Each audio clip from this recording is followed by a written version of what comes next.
تذكر يوما كنت تعانق دمعة الفكر تناجي الله في صبر وترجو رحمة.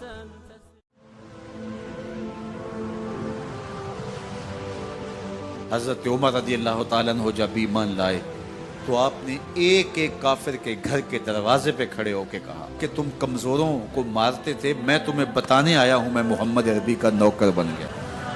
بلکہ آپ نے اعلان کیا جس نے اپنی بیوی کو بیوہ اور بچوں کو یتیم کروانا ہو اور اپنے ماں باپ کی کمر کو جھکانا ہو وہ عمر کے مقابلے میں آئے. اللہ اکبر. زنیرہ نامی ایک خاتون تھی، بہت کمزور. راوی کہتا ہے کہ اس کی ہڈیوں میں گودا نہیں تھا، عشق رسول تھا، اور اس کا ظالم آقا اس کو مارتا ہے، اور جب مار مار کے تھک جاتا ہے ادھر سے عمر آ رہے ہیں. یہ اسلام لانے کے پہلے کی کہانی ہے.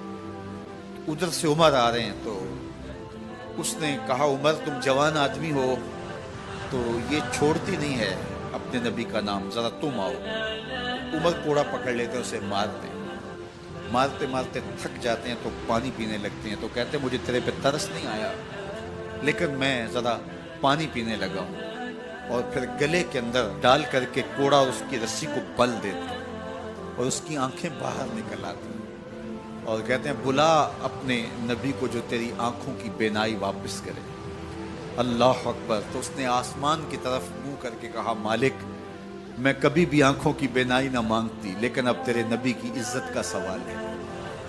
آنکھوں کی بینائی واپس ہو جاتی ہے. زنیرہ کو بڑا مارا. آج عمر گلیوں میں آنکھوں میں آنسو ہیں اور عجیب دلے بے تاب ہے اور کہتے ہیں آؤ بھئی میں حضور کا غلام بن گیا ہوں، تمہیں بتانے آیا ہوں.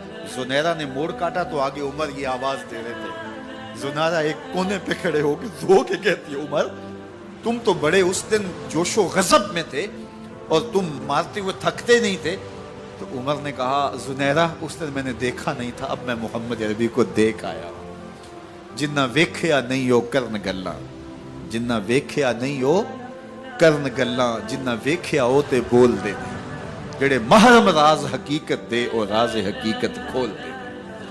تو حضرت عمر رضی اللہ تعالیٰ عنہ ایمان لائے. حضرت عبداللہ ابن مسعود رضی اللہ تعالیٰ عنہ فرماتے ہیں کہ حضرت عمر کا ایمان لانا مسلمانوں کے لیے عزت کا سبب تھا.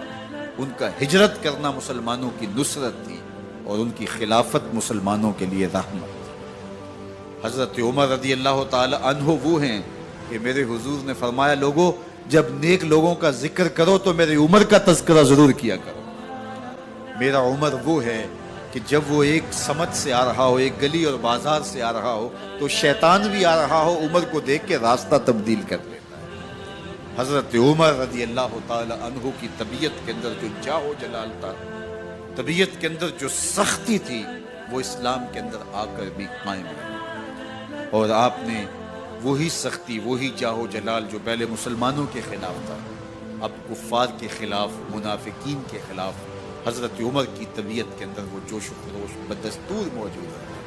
لیکن جس دن آپ خلیفہ بنے تو اس دن آپ نے ممبر پہ چڑھ کے جو خطبہ دیا اس میں کہا لوگوں میں سخت اس لیے تھا کہ رسول اللہ نرم تھے، پھر میں سخت اس لیے تھا کہ حضرت ابوبکر صدیق نرم تھے، اب میں تخت خلافت پہ بیٹھا ہوں، اب میری سختی جو ہے وہ نرمی میں تبدیل ہو گئی. صرف فاسقوں، فاجروں اور باغیوں کے لیے میں سخت ہوں، باقی تمہارے لیے نرم. سب سے کم جو تنخواہ بیت المال سے اگر کسی وجود نے لی ہے تو وہ حضرت عمر رضی اللہ تعالیٰ عنہ نے صرف 2 جوڑے لیتے تھے سال میں. اور راوی کہتا ہے کہ میں نے دیکھا ہے کہ اس میں بھی 17 پیوند لگے ہوتے تھے. حضرت عمر رضی اللہ تعالیٰ عنہ کا طرز زندگی، آپ کا انداز معاشرت اور آپ کا انداز خلافت، ہر لمحہ آپ کی زندگی کا اٹھا کے دیکھیے کتنی مرتبہ قرآن حضرت عمر کی رائے کے مطابق نازل. اللہ تعالیٰ جل شانہ نے ان کو صاحب الہام بنایا تھا. ہر امت میں کوئی صاحب الہام ہوتا ہے، حضور کی امت کا صاحب الہام حضرت عمر رضی اللہ تعالیٰ، اور آقا کریم نے انہیں اپنا وزیر قرار دیا. فرمایا میرے 2 وزیر آسمانوں میں ہیں، 2 وزیر زمینوں میں ہیں. آسمانوں کے وزیر جبرائیل اور میکائیل ہیں اور زمین کے وزیر ابو بکر اور عمر ہیں. رضی اللہ تعالی عنہما۔ ایک دن حضرت عمر بیٹھ کے رو رہے تھے، تو کسی نے کہا حضرت رو کیوں رہے ہیں؟ فرمایا کہ میں اس لیے رو رہا ہوں کہ فلاں پل سے بکریاں گزری ہیں، تو پل کے اندر شکستگی تھی، ٹوٹا ہوا تھا پل درمیان میں، اس میں ایک بکری کی ٹانگ ٹوٹ گئی ہے، تو میں ڈرتا ہوں کہ میرا رب یہ نہ پوچھے کہ عمر تو نے پل صحیح تعمیر نہیں کروائے تھے کہ ایک بکری کی ٹانگ کیوں ٹوٹی ہے۔ یہ ہیں حضرت عمر رضی اللہ تعالی عنہ۔ اللہ اکبر۔